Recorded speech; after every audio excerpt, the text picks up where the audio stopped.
بسم الله الرحمن الرحيم. الحمد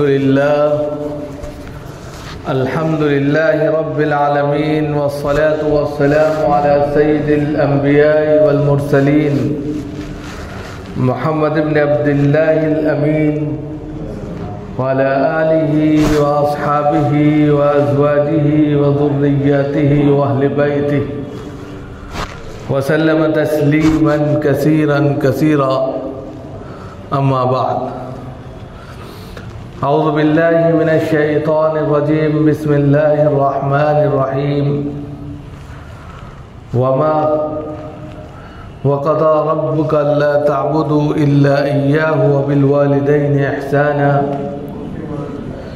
إما يبلغن عندك الكبر أحدهما أو كلاهما فلا تقل لهما أف ولا تنهرهما وقل لهما قولا كريما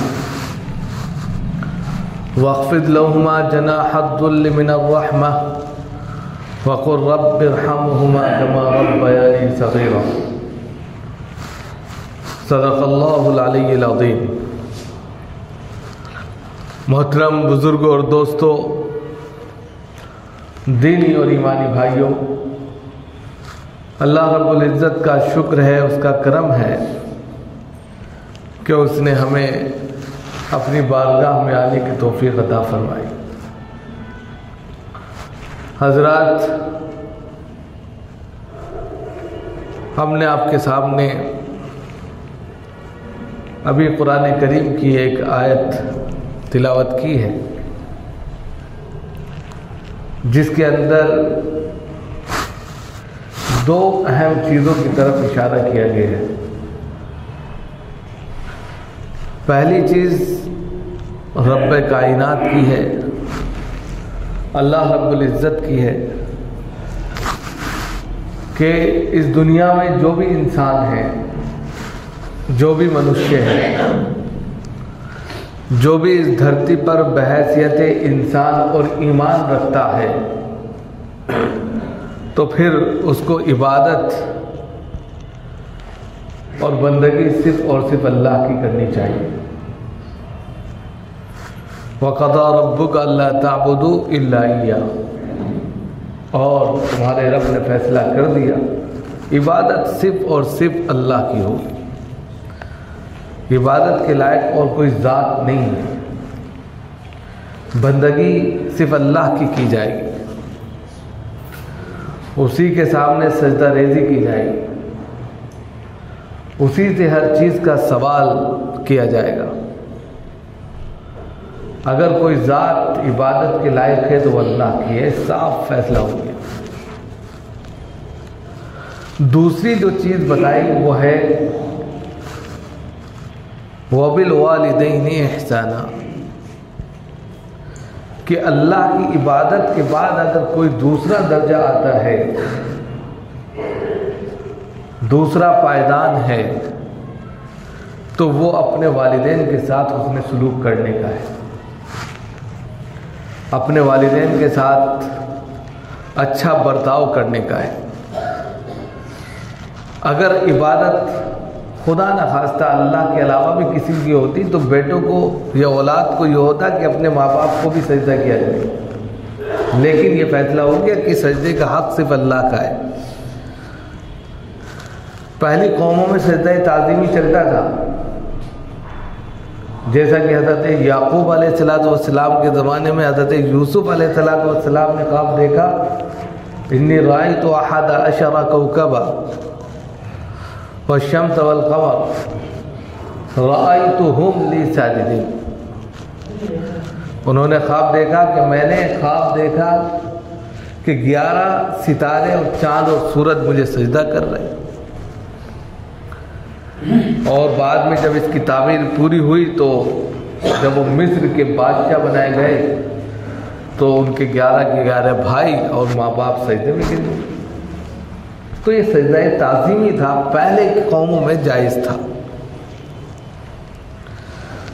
لیکن امت محمدیہ کے اندر سجدہ تعظیمی بھی جائز نہیں ہے. آپ صلی اللہ علیہ وسلم نے ایک موقع سے کہا تھا کہ اگر سجدہ جائز ہوتا تو میں بیوی کو یہ حکم دیتا کہ وہ اپنے شوہر کو سجدہ کرے، لیکن انہوں نے کہا سجدے کا حق صرف اللہ کا ہے۔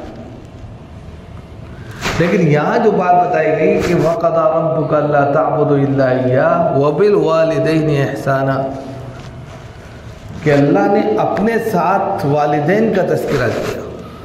یہ بہت بڑی بات ہے کہ عبادت کا پہلا حق اللہ کا ہے انسان پر، اور دوسرا حق انسان کا اپنے والدین کا ہے۔ وہی دنیا میں اس کے لانے کا سبب بنے، انہوں نے نہ جانے کتنی پریشانیاں اٹھائیں، جھیلی، تب جا کر انسان بنا۔ اب اگر وہ اپنے والدین کو جو ذریعہ تھے انہی کو بھول جائے تو اس سے بڑا فراموش کوئی نہیں ہو سکتا، اور جب وہ اپنے ماں باپ کو بھول سکتا ہے تو وہ خدا کو بھی بھلا سکتا ہے۔ پھر یہ اس لیے یہاں پر دونوں چیزوں کو ساتھ بیان کیا کہ اللہ کی عبادت کی جائے، بندگی کی جائے، اور اس کے بعد جو بڑا اہمیت والا درجہ ہے وہ اپنے والدین کے ساتھ حسن سلوک کیا جائے۔ اور حسن سلوک کی بھی مثال آگے دے دی کہ اگر ان دونوں میں سے دونوں کے دونوں کو یا کسی ایک کو بڑھاپے کی عمر کو پا جاؤ، یعنی کہ بڑھاپے میں پہنچ گئے، تو اُفِّل لَهُمَا وَلَا تَنْهَرْهُمَا وَقُلْ لَهُمَا قَوْلًا كَرِيمًا، یہاں تک کہہ دیا۔ عام طور پر جب عمر بڑی ہو جاتی ہے تو ظاہر سی بات ہے انسان تھوڑا سا زیادہ بولنے لگتا ہے یا بار بار ٹوکنے لگتا ہے۔ بچوں جوان ہو جاتے ہیں تو ان کو وہ چیز بری لگتی ہے، تو یہاں کہا کہ جب وہ بڑھاپے کی دہلیز پر پہنچ جائے، بوڑھے ہو جائیں، تو ان کو اف تک نہ کہو، ان کے ساتھ میں بدتمیزی سے پیش مت آؤ، ان کو نرم لہجے میں گفتگو کرو، سخت لہجے میں بھی ان سے بات مت کرو، جو بات کرو بہت نرم ملائم طریقے سے بات کرو، دھیرج رکھتے ہوئے بات کرو، بے ادبی کے ساتھ بات نہ کرو، صاف ہے۔ اور پھر یاد دلائے کہ یاد کرو اس وقت جب تم کچھ نہیں تھے، تو نہ جانے انہوں نے کتنی راتوں کو جگ جگ کر تم کو جو ہے سنبھالا، تمہیں بنانے کے لیے اپنی قد و کاوش محنت کو لگا دیا، دن کو دن اور رات کو رات نہیں سمجھا، اور آج تم اگر کچھ بن گئے ہو یا ایک ایسے مقام پر پہنچ گئے ہو یا طاقت اور قوت تمہارے پاس آ گئی ہے، تو اب تم ان کو بونا چھوٹا اور بالکل کمتر سمجھنے لگے، یہ جائز نہیں ہے۔ وَلَا تَنْهَرْهُمَا وَقُلْ لَهُمَا قَوْلًا كَرِيمًا وَاخْفِضْ لَهُمَا جَنَاحَ الذُّلِّ مِنَ الرَّحْمَةِ وَقُلْ رَبِّ ارْحَمْهُمَا كَمَا رَبَّيَانِي صَغِيرًا۔ بہت بڑی بات ہے کہ اپنے دونوں کاندھوں کو یہ نہیں کہ اکڑ کے کھڑے ہیں، جھکا دو، ایسے کہ جیسے غلام کھڑا رہتا ہے کہ میں آپ کا غلام ہوں۔ ادباً کہا گیا کہ بالکل ادب کے ساتھ میں اس طرح کھڑے رہو کہ وہ جس وقت جو حکم کرے آپ فرما برداری کریں، اور ان کے لیے دعا کرتے رہیں کہ جس طرح انہوں نے بچپن میں میرے اوپر رحم اور شفقت کی ہے، اے اللہ اس پر ان کی مغفرت کے فیصلے فرما، اے اللہ ان کی مغفرت فرما، جنت الفردوس میں اعلیٰ سے اعلیٰ مقام عطا فرما، ان کے لیے دعا کریں۔ آج کے وقت میں ہم یہ دیکھتے ہیں سوسائٹی کے اندر، مسلم سوسائٹی کے اندر بھی، خاندانوں میں، سماج میں ماں باپ کو لے کر بہت زیادہ ایسی باتیں سننے کو آتی ہیں کہ جو پہلے نہیں آتی تھی، مسلم سماج میں تو نہیں آتی تھی۔ دوسرے سماج کی بات ہم نہیں کرنا چاہتے، وہاں تو اولڈ ہوم کے نام سے انہوں نے ایک جگہ بنا دی ہے، وہ وہاں پہنچا دیتے، आश्रम के नाम से वो लोग वहाँ रहते हैं और वो कहते हैं कि सेकंड इनिंग है, अब इन्होंने अपनी ज़िंदगी की एक इनिंग खेल ली, दूसरी इनिंग यहाँ खेल रहे हैं और वो बच्चों से दूर हो जाते हैं और इस तरीके से अपनी ज़िंदगी को जो लास्ट बची है उसको जी लेते हैं। न जाने कितने अरमान उनके दिल के दिल में रह जाते हैं। कितने ऐसे वाक़यात आपको देखने को भी मिले होंगे, सुनने को मिले होंगे, और ख़ास तौर में लखनऊ तो अभी कम है, लेकिन दिल्ली वगैरह में अगर आप चले जाएं तो इसका बहुत ज़्यादा उदाहरण और बहुत ज़्यादा आंखों देखा हाल आपको पता चल जाएगा कि कितनी तेज़ी के साथ में आश्रम, जिसको ओल्ड होम का नाम दिया जाता है, बूढ़े और उसमें लेडीज़ भी हैं, मर्द भी हैं, जेंट्स भी हैं, वहाँ रहते हैं। लेकिन मुस्लिम समाज में ऐसा नहीं था। वहाँ पर अदब था, वालिद थे, वालदा थी, उनकी ताज़ीम इंसान रखता था। लेकिन जैसे जैसे माशरा तरक्की कर रहा है, दुनिया तरक्की कर रही है और एक दूसरे से हमारा मिलना जुलना हो रहा है, तो हमारे अंदर भी वही तमाम के तमाम कह सकते हैं कि कीटाणु दाखिल होते जा रहे हैं, जरासीम पैदा होते जा रहे हैं कि हम दूसरों की देखा देखी अपने घर में भी अपने वालिदैन को बेइज्जत करने पर तुलें। ऐसी ऐसी बातें करने लगते हैं कि उनकी माँ की आह निकल जाती है। जिस माँ ने उसको लाड़ प्यार से पाला हो, मोहब्बत से पाला हो, न जाने कितने अरमान लेकर पाला हो, न जाने उससे कितनी उम्मीदें लगाई हो, और वो एक सेकंड में तमाशा बना दे, माँ को शर्मिंदा कर दे, बाप को किसी महफिल का ना छोड़े, तो ये बहुत शर्मिंदगी की बात है। तो आज के वक्त में सबसे पहले मुस्लिम समाज में तो ऐसा होता नहीं है, लेकिन कहीं कहीं इस तरह की बातें सामने आ जाती हैं, और अगर आ रही हैं तो ये देखा देखी कहेंगे हम, क्योंकि हमारा कल्चर जो है, हमारी जो तहजीब है, आज भी इसके अंदर ये है कि हम अदब करते हैं। आप कहीं भी जाए तो चाहे जैसा भी है, जितना नालायक बैठा हो, जितना नालायक बैठा होगा, लेकिन फिर भी अदब करेगा। लेकिन कुछ हद से ज़्यादा जब गुजर जाते हैं तो अफसोस होता है। अगर कोई माँ ये कह दे कि मुझे अपने बेटे से तकलीफ है, बहुत अफसोस की बात है। तो इसलिए अगर आप कुछ नहीं कर सकते, सबसे आसान तरीका आप सल्लल्लाहु अलैहि वसल्लम ने बताया कि आप किसी की हेल्प नहीं कर सकते, आप किसी की मदद नहीं कर सकते, आप किसी को कुछ नहीं दे सकते, फ़ायदा नहीं पहुंचा सकते, तो बस अपने शर से दूसरों को महफूज कर लीजिए। सबसे बड़ी नेकी,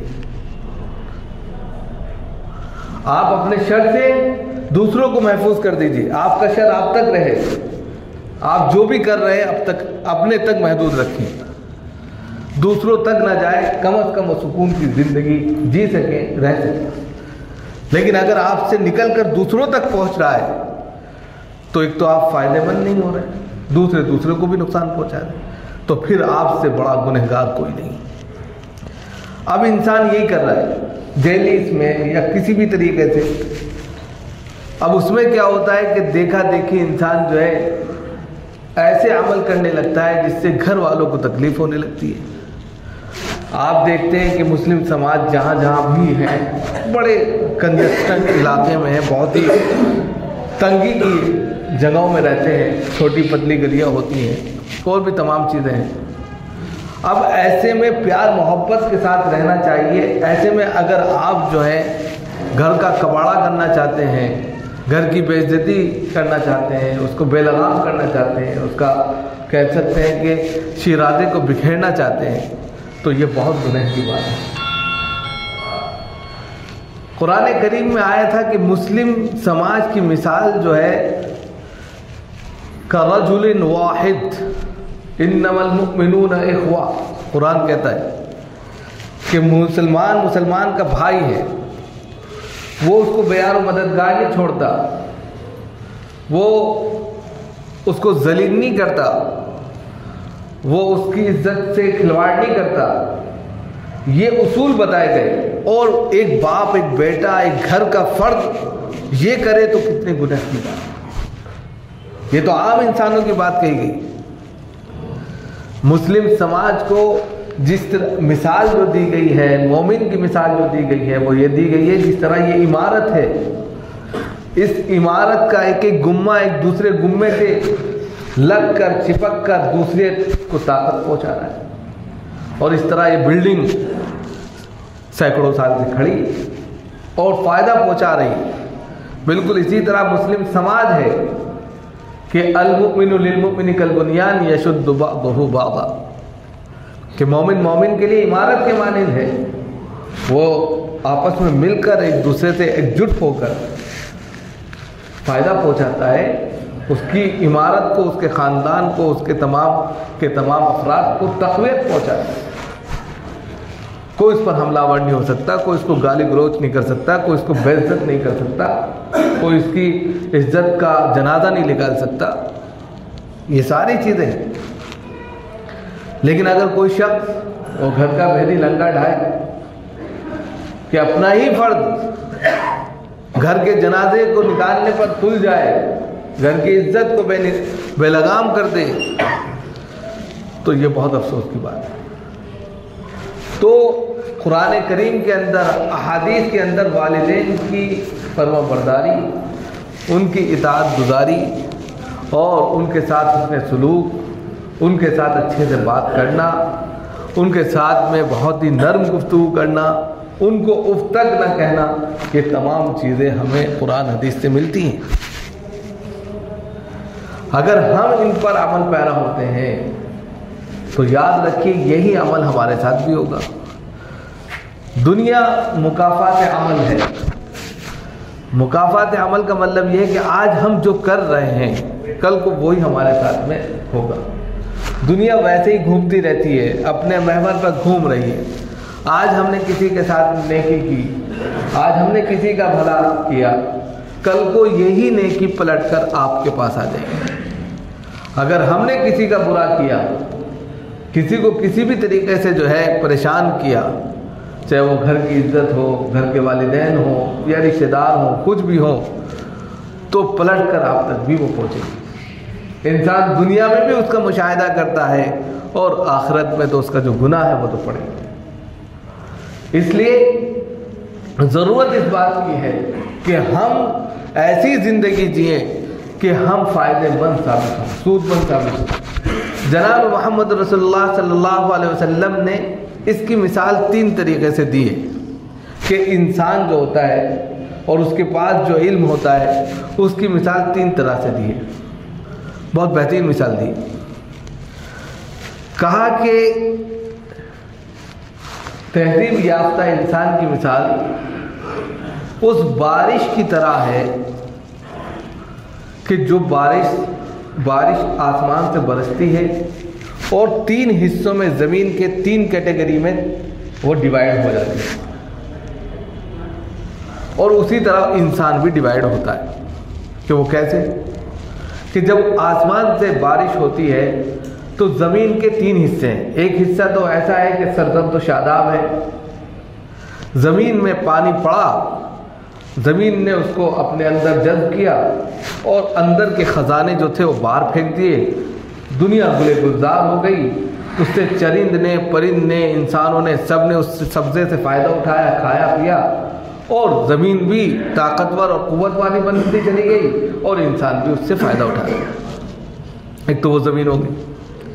एक ज़मीन ऐसी कि जिसके अंदर जज़्ब करने की सलाहियत नहीं है, वो अंदर पानी को चूस नहीं पाती लेकिन सख्त है, तो उसने पानी को इकट्ठा कर लिया तालाब की शक्ल में, नहर की शक्ल में। अब पानी इकट्ठा जब हो गया तो खुद तो फायदा नहीं उठाया लेकिन कितने प्यासों को उसने फायदा पहुंचा दिया, ये भी बेहतर है। लेकिन एक ऐसी जमीन है जो चटियल मैदान है, ना खुद अपने अंदर जज्ब करती है, ना रोक कर रखती है, पानी बरसा टीले की तरह बह गया, ना खुद फायदा उठाया ना दूसरों को फायदा पहुंचाया। बस इंसान की भी 3 कैटेगरी है। इंसान अगर कोई चीज़ सीखता है, तहजीब याफ्ता होता है, फिर उसको दूसरों तक फ़ायदा पहुंचाता है, तो ये इंसान सबसे आगे है। ये इंसान अल्लाह के नज़दीक सबसे मोतबर है। दूसरा वो इंसान के खुद तो पी नहीं पाता, خود تو جذب نہیں کر پاتا، خود تو اپنے اندر بہت صلاحیت نہیں رکھتا، لیکن جو کچھ ہے وہ دوسروں کے لیے نچھاور کر دیتا ہے، اپنی خدمات کو کسی نہ کسی طریقے سے دوسروں تک پہنچاتا رہتا ہے، تو یہ بھی انسان بہتر ہے، کم از کم دوسرے تو فائدہ پہنچا رہے، اٹھا رہے۔ تیسرا وہ شخص نہ خود فائدہ اٹھا رہا ہے نہ دوسروں کو فائدہ پہنچا رہا ہے، سب سے بیکار۔ تو ہم وہ زمین بنے، ہم وہ انسان بنے جس سے خود بھی فائدہ ہو، دوسروں کو فائدہ پہنچے۔ ہم وہ انسان بنے جس سے اگر ہم کو فائدہ نہیں پہنچ رہا ہے دوسروں کو تو فائدہ پہنچ رہا ہے، لیکن ہم تیسرے انسان کبھی نہ بنے کہ نہ خود فائدہ اٹھا رہا ہے نہ دوسروں کو فائدہ پہنچا۔ تو بس اسی طرح ہمارے وہ نوجوان بھائی گھروں میں بھی اسی طرح کی زندگی گزارے کہ اگر ہماری ذات سے ہمارے گھر کو فائدہ نہیں پہنچ رہا ہے تو کم از کم نقصان بھی نہ پہنچے، کسی کا دل بھی نہ ٹوٹے، کسی کو تکلیف بھی نہ ہو، کسی کے دل پر آرا بھی نہ چلے، کسی کی زبان سے بد دعا بھی نہ نکلے، کسی کو ہمارے رہنے سے تکلیف بھی نہ ہو۔ یہ اگر آپ نے سوچ لیا تو زندگی آپ کی بھی اچھی ہے اور جو رہ رہے ہیں ان کی بھی اچھی ہو جائے گی۔ تو اس طریقے سے اگر زندگی جی جاتی ہے تو زندگی آسان ہو جاتی ہے، اور ایک دوسرے کی دعا لگ کر زندگی اور آسان بن جاتی ہے۔ اللہ تعالیٰ ہم سب کو عمل کی توفیق عطا فرمائے۔